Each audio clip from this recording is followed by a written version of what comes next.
Eso sería la diferencia, ¿no? Digamos, el primer concepto de diferencia y repetición es el de diferencia. El ser es diferencia. ¿Qué es diferencia? Es la variación energética de la materia. Una variación que por supuesto entonces es creación, porque es como la idea del devenir, que va a ser un concepto muy importante para Deleuze, ¿no? Que también vamos a hablar del devenir la semana que viene.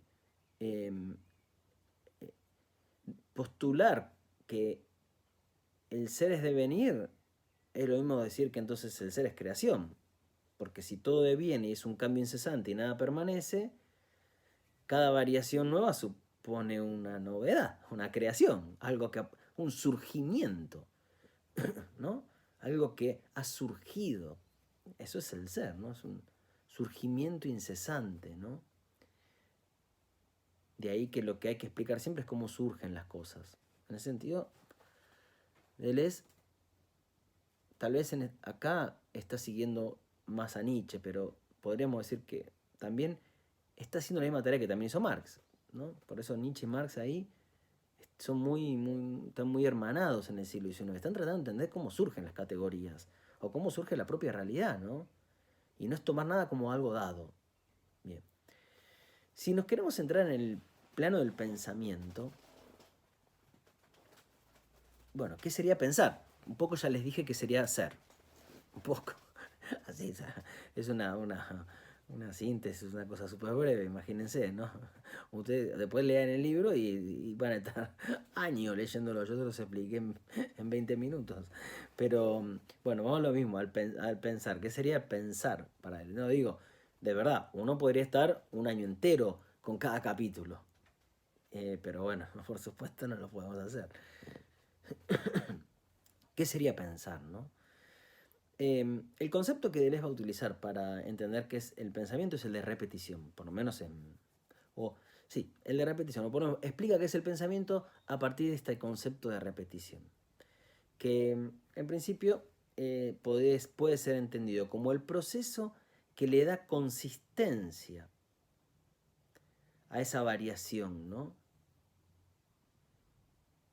Al punto que podríamos decir que el ser siempre es algo repetido, de vuelta con la idea de que no hay origen y que el ser es huérfano.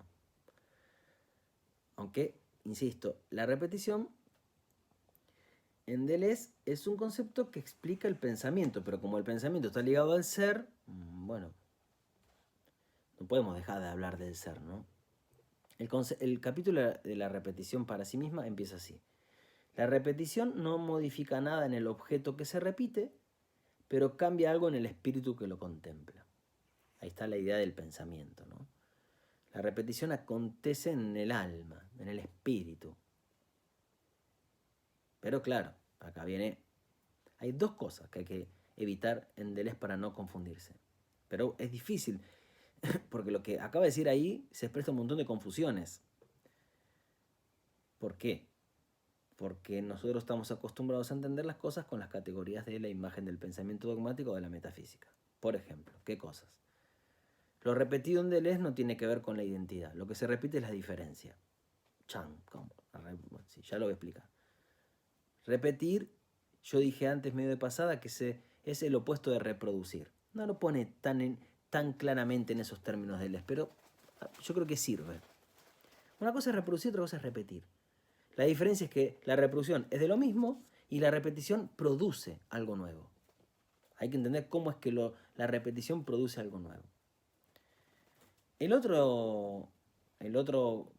advertencia o la otra cosa que hay que tener en cuenta para no confundirse es que cuando dice cambia algo en el espíritu que la contempla la repetición, el espíritu nunca es el de un sujeto. No es un yo que está contemplando algo de la realidad. No. Porque ya dijimos que esa realidad, ese ser, era una materia energética que todavía no ha alcanzado las características de un objeto identificable, un cuerpo extenso con cualidades. Y tampoco, por supuesto, el pensamiento. El pensamiento que la contempla es el pensamiento de la materia.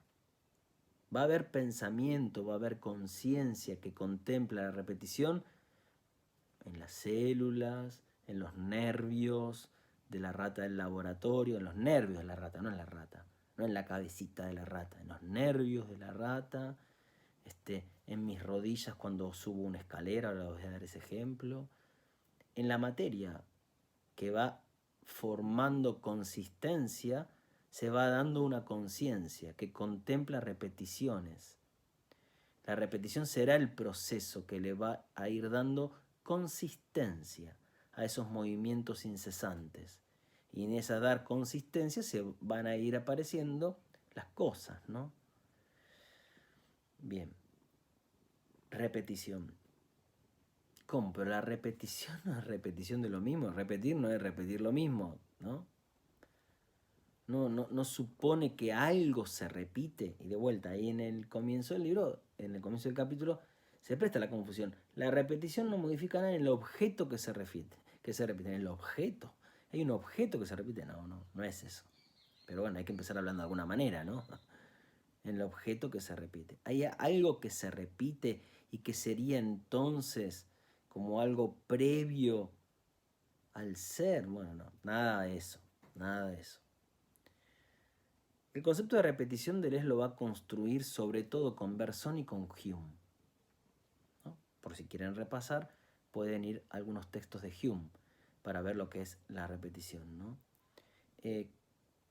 Ahora con mucha más claridad va a ser una repetición a partir de una concepción, como les dije, huérfana, sin origen, ¿no? Sin origen, ¿qué quiere decir? Que no hay en el principio un ser que tiene ya una identidad y que esa identidad se va a repetir. No. Porque lo que hay que dar cuenta es de cómo surge el ser el objeto que tiene una identidad. Entonces, primer elemento a tener en cuenta para no confundir que la repetición no es repetición de algo. Que no, el algo es lo que tenemos que explicar cómo llegó a ser. Porque en el origen no hay origen. Entonces, no hay en el principio una identidad que es la que se viene repitiendo. Hay que ver cómo se formó la identidad en todo caso que vemos que se repite. Lo otro, por supuesto, como decía antes, es, a mí también me sirve explicarlo así, es entender a esa realidad como el río Heraclitio, ¿sí?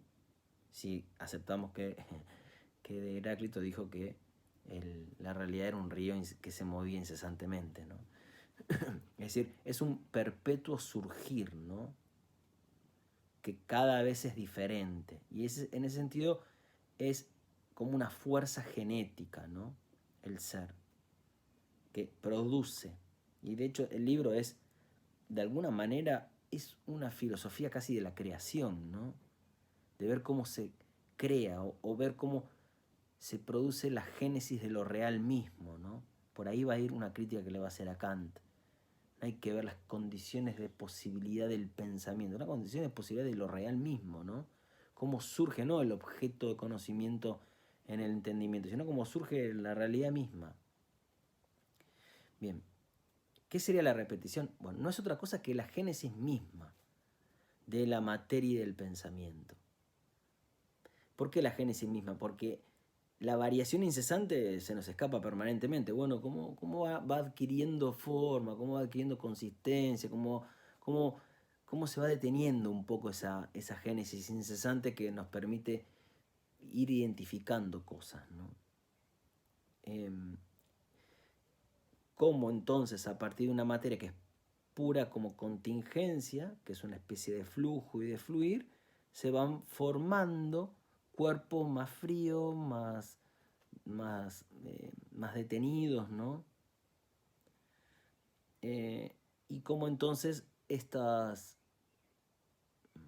variaciones también se conservan porque no desaparecen. Lo interesante del planteo de Deleuze es que las variaciones de esa materia no desaparecen cuando se detiene en el objeto. Las variaciones del color naranja no desaparecen en el pecho del zorzal, porque ese cuerpo extenso definido por una cualidad y que yo podría creer que está definida la cualidad del naranja, sigue variando en relación con todas las variaciones de la materia del naranja, porque en realidad, de vuelta, tampoco es una cualidad completamente detenida el naranja del pecho del zorzal, porque sigue combinándose con las variaciones de la atmósfera, por ejemplo, de la luz. Entonces tampoco es que las variaciones nunca se detienen, nunca se pierden. La parte virtual de la realidad sigue existiendo siempre, no desaparece. Bien, bien. Entonces, podemos decir que la repetición explica la creación de múltiples modos de existencia inconmensurables, ¿no? Individuales en el sentido de que hay como una individuación en ese zorzal, hay un modo de ser que se da en ese ser singular, en ese que está ahí en la baranda de mi pileta, ¿no? Pero que a la vez es común a todos los seres, porque es común a todos los seres, por lo menos que son como naranjas, o que se posan de una manera, o que cantan a determinada hora, ¿no? El zorzal es el pájaro que escuchamos cuando nos vamos a dormir después de la fiesta, a la noche, y queremos dormir y empezamos a escuchar el pi, así, ese es el zorzal, ¿no? Es el pájaro que uno odia a esa hora de la madrugada. Y que yo veo siempre que baja ahí a mi jardín, a mi pileta, y que sale corriendo cuando mi gata se le acerca. Entonces, digo que sería como explicar cómo surge ese zorzal, ¿no? Que es ese ser que tiene ese color, que se posa de esa manera, que levanta vuelo de tal manera particular. Ahí, eso, que es irrepetible, ¿no? O lo mismo, cómo surge el camino de las hormigas, ¿no? Los caminos de las hormigas son todos diferentes. Y aunque después el camino adquiere una identidad que yo puedo identificar, en algún momento surgió ese camino, ¿no? Como en algún momento surgió el concierto para piano de Tchaikovsky, ¿no?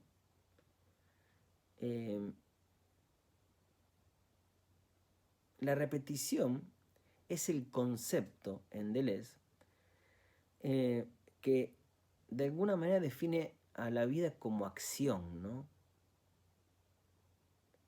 En el sentido de la actualización, ¿no? De actuar en el sentido de actualizar.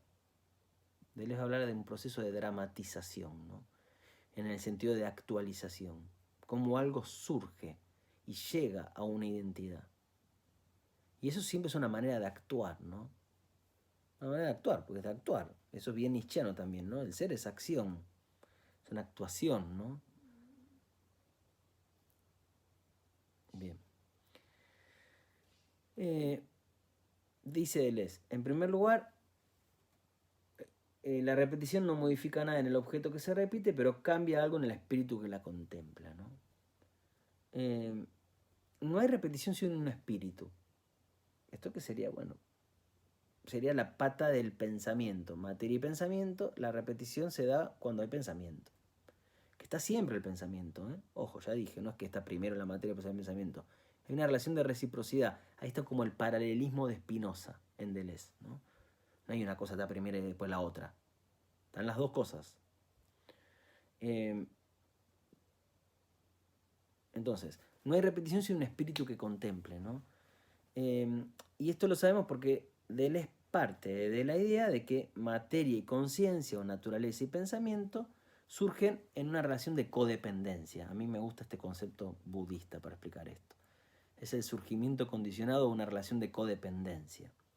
Solo hay repetición si hay un espíritu que lo registra, ¿no?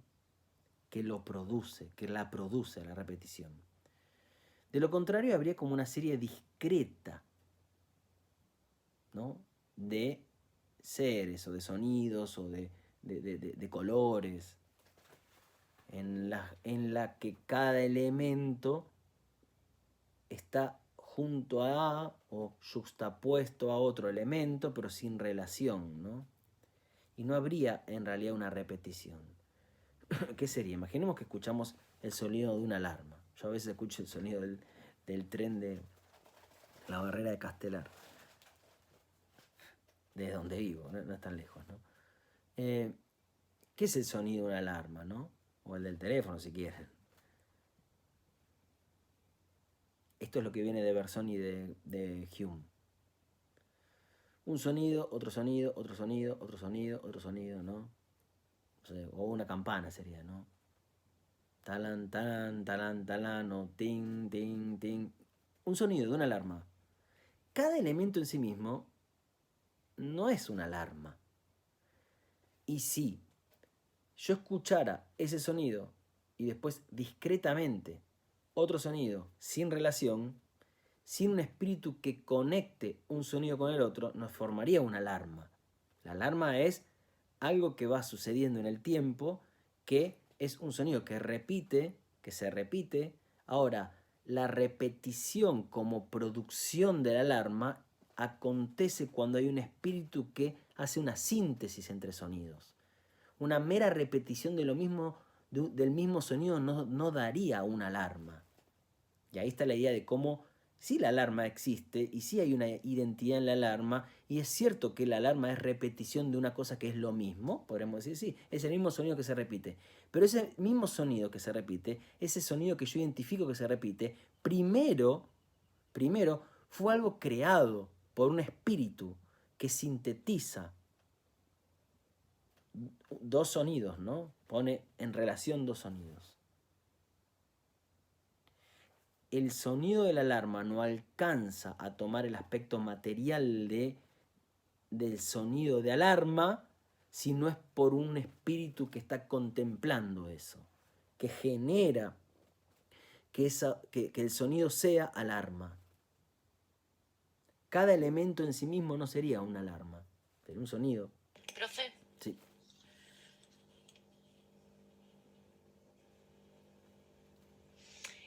Es el pensamiento el que hace la relación y esa síntesis de esas variaciones, pero no Es el, me suena a Kant un poco. bueno, primero, hay algo, Ese dije, sujeto ahí conociendo. bien, dos cosas. Una la dije, la otra no tanto. La cara. Es el pensamiento, no está perfecto lo que preguntás, porque yo lo estoy explicando mal, pero porque no sé si lo puedo explicar de otra manera. Es el pensamiento, pero ya dije que el pensamiento no es el de un sujeto. Seguro yo lo estoy entendiendo mal. No, no, no, no, no, no, no, no, no. Ya Sí, eso dije, sí. el pensamiento no es el de un sujeto.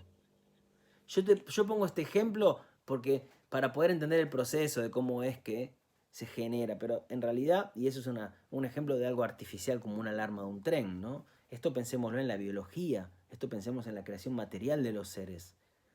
El pensamiento que realiza esa síntesis es lo que va a decir Deleuze en contra de Kant, o si quieren, criticando a Kant o tomando un cabo suelto de Kant, que Kant parece haberlo descubierto, pero después él retrocede y sí va a reducirlo todo a un sujeto, a un yo trascendental, que es el que realice toda la síntesis. En Deleuze no hay ese yo trascendental que termine unificando. En realidad las síntesis acontecen en la materia, en el pensamiento de la materia. No soy yo el que las realiza la síntesis. Entonces, cuando yo pienso que el pensamiento, que ya dije que tiene una relación de reciprocidad con la materia, es el pensamiento el que hace esta síntesis, en realidad no es un sujeto y tampoco es que es el pensamiento que crea lo real, porque el pensamiento ya también es un efecto de esa realidad.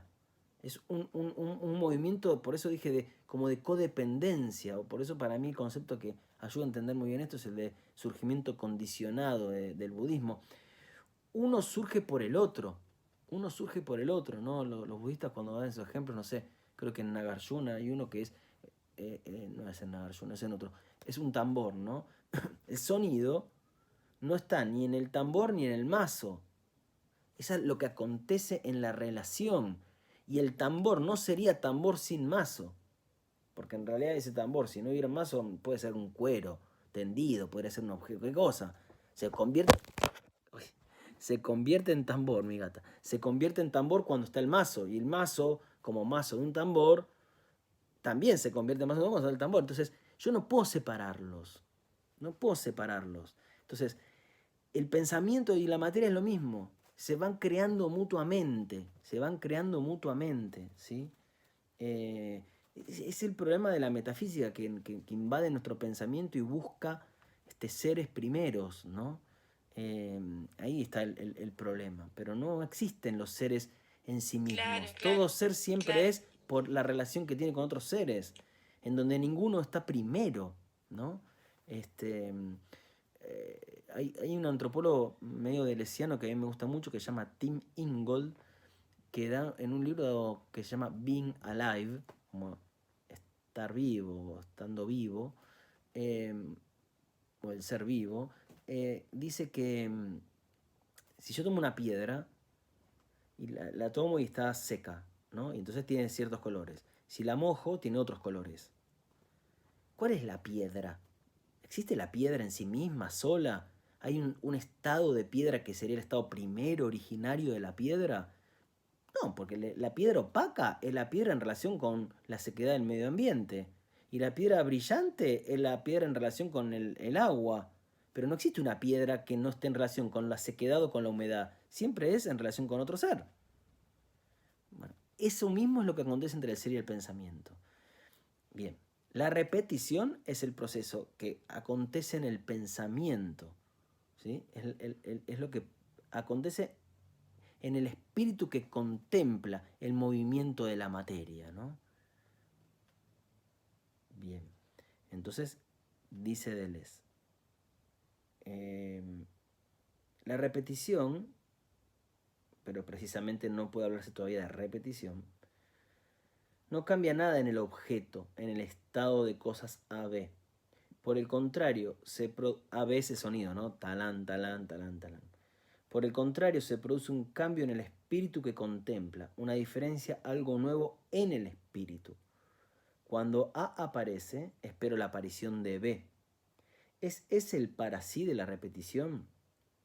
¿Como una subjetividad originaria que debe entrar necesariamente en su constitución? La paradoja de la repetición no consiste en que no puede hablarse de repetición más que por la diferencia o el cambio que introduce en el espíritu que lo contempla, por una diferencia que el espíritu sonsaca a la repetición. ¿Esto qué sería? La repetición produce algo, ¿no? Es la génesis de la novedad, de lo nuevo. ¿Qué sería lo nuevo en este caso? Una alarma, ¿no? O que es un sonido de una alarma. Y eso acontece porque pasa algo en el espíritu, se genera algo nuevo en el espíritu. No cambia nada, el sonido es siempre el mismo sonido discreto, pero ese sonido discreto produce una diferencia en el espíritu que la contempla. Una alarma, viene el tren, o me tengo que despertar, o tocaron, no sé, la iglesia tocó la campana y son las 12, ¿no? El sonido se repite, sería la materia, ¿no? ¿Cuándo se contempla la repetición en el espíritu? Es decir, solo cuando hay espíritu. Y ese espíritu está viviendo, está sintiendo, está pensando, porque todo eso es pensar en Deleuze, ¿eh? Sentir es pensar, que ahí hay una alarma, ¿no? Está generando algo nuevo, la alarma. Y esos sonidos materiales son alarma, ahí está la realidad material. Ahí hay una materialidad de la alarma. Pero esa realidad material de la alarma tiene que ver con cómo lo contemplamos, cómo se ve, cómo se piensa, cómo se siente. Este proceso como de repetición material y espiritual ha creado algo en el mundo, la alarma, ¿no? La señal de la alarma y la conciencia. Yo no puedo decir que la conciencia crea la señal de la alarma. Sería pensar que la materia es producida por el pensamiento. Mucho menos que la idea de alarma proviene de un objeto material que entró a una mente. Tampoco. Surgen al mismo tiempo, ¿no? El espíritu, porque bueno, esa es la parte del espíritu, ¿no? La parte de la materia es la variación de una intensidad. Es variaciones de sonidos, de los colores. La función del espíritu, ¿cuál sería? Producir algo, darle una consistencia a esas variaciones. Esas variaciones son alarma. Y ahí ya hubo como una consistencia en las variaciones del sonido, ¿no? Vamos a poner uno o dos ejemplos más. Imaginemos que vemos, como les dije, un caminito de hormigas en el jardín. Yo siempre tengo ahí algo que va, no sé, de una maceta a un árbol, al sauce. Yo identifico el camino, ¿no? El camino es un objeto extenso que tiene ciertas cualidades que yo reconozco en la materia, que yo como sujeto. Es un camino estable por el que pasan las hormigas siempre del mismo modo. Ahora, en algún momento ese camino fue creado, no es algo dado, ¿no? ¿Cómo se crea algo nuevo en el mundo? Y acá viene lo que preguntaba Romina antes, ¿eh? Ojo, no es un sujeto, porque les voy a dar ejemplo de unas hormigas. Podríamos decir que ese camino que tiene una identidad, ahí está lo actual, ¿no? Ahí está el objeto extenso con cualidades, lo actual. El objeto extenso con cualidades del que un sujeto puede tener una representación. Y ahí está toda la metafísica. Sí, fantástico, eso existe, sí. Está bien eso. Ahora, ¿cómo surgió eso? Podríamos decir que gracias a miles, tal vez millones, de repeticiones de las hormigas que yendo y viniendo, una y otra vez, van creando el camino, ¿no? Cada individuo hormiga, y en realidad cada individuo ya empezamos a ver que no es un sujeto que hace algo porque quiere, no es un sujeto activo, son sus patitas que van dejando el rastro químico, ¿no? Entonces cada individuo que el individuo ahí es una patita, no sé, no diría que es la hormiga, que dice, voy a poner acá el rastro químico, no, es un movimiento de una materia y unas secreciones químicas, deja un rastro. Acá y uno más adelante, que habrá un espíritu que unifica el anterior y el posterior, que genera una dirección en busca o hacia la fuente de alimento. Pero para que las hormigas entiendan, o si quieren, hasta sus patas, pero si quieren, digamos, cada hormiguita, que hay una dirección, que este rasgo químico que se acaba de experimentar se continúa en el siguiente, hay que unir esos dos rastros químicos. Hay un espíritu que está uniendo los dos rastros que definen qué es lo que crea esa unificación. La dirección del camino, se está creando el camino. Es decir, en un espíritu que está contemplando un rastro químico, una materia que parece repetirse, pero si se repite es porque está el espíritu de la hormiga que está contemplando, que está experimentando, ojo, no humanicemos nada, esa es la experiencia de esos dos rastros químicos que definen una orientación, que es lo que finalmente termina produciendo un camino, ¿no? Entonces la repetición, que sería este espíritu que contempla, une, sintetiza dos rastros químicos, la repetición ha sacado una diferencia. Es decir, ¿qué quiere decir sacó una diferencia? Inventó algo nuevo, una dirección, un camino nuevo respecto a los otros caminos posibles que se podrían haber hecho, ¿no? Entonces, mientras no existe un espíritu que contemple, los dos rastros químicos no hacen una dirección. Serían rastros como están los rastros discretos, ¿no? Juxtapuestos, que serían como los sonidos de la alarma. Entonces esto supone que la repetición contemplada hace surgir una diferencia. La diferencia es surgir, ¿no? La aparición de algo nuevo. Y ya eso supone darle cierta consistencia a un conjunto infinito de variaciones, que podrían ser cualquier dirección, ¿no? Entonces, la diferencia sonsacada, esa diferencia que surge, trajo algo nuevo al mundo, ¿no? Que sería un jardín. Y el segundo ejemplo que les voy a dar sería el de vuelta el de Marta Argerich. Nosotros escuchamos algunas de las interpretaciones de Argerich del concierto de Tchaikovsky, yo por lo menos que me gusta, y escuchamos algo nuevo, ¿no? Y es algo único y es nuevo. Aparece una novedad en el mundo, ¿no? Es diferente la interpretación de Marta Argerich respecto de la de Rubinstein. Y ni hablar respecto de lo que yo podría hacer si supiera leer una partitura, que sería reproducir una partitura, pero no se produciría nada nuevo. En la interpretación de Argerich, Argerich saca una novedad. Esa novedad, que es lo que escuchamos y que sentimos y que nos conmueve, esa novedad es producto de ¿qué? Es producto de repeticiones, porque son repeticiones, respecto de otras interpretaciones que ella hizo, o que escuchó, o que ella misma hizo, y son repeticiones que hizo y la que está por hacer, y cada nota que sigue es a su vez, ¿no?, una repetición de una vez anterior que ella tocó el concierto, y cada repetición, o las repeticiones, van generando algo que no se encuentra en la partitura, y que es propiamente la experiencia de estar escuchando a Martha Argerich. No tiene nada que ver con el concierto escrito en la partitura. Trae algo nuevo al mundo la interpretación de Argerich, ¿no? Bien. Estos fenómenos de repetición como un espíritu que contempla y que trae algo nuevo acontecen, como les estoy tratando de ver, en la biología, acontecen en el arte, acontecen en todos los planos de la realidad. Eso es el ser. Por eso Deleuze dice que la repetición sonsaca, ¿no? Sonsaca la diferencia, la extrae, la produce, ¿no?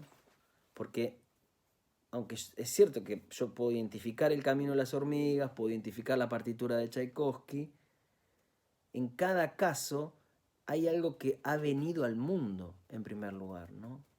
Ha venido al mundo el concierto que escuchó en su cabeza Tchaikovsky, o ha venido al mundo la interpretación de Argerich, ha venido al mundo el camino de las hormigas, ¿no? Entonces el concepto de repetición en Deleuze le sirve para pensar el modo en el que la realidad y el pensamiento adquieren consistencia, ¿no?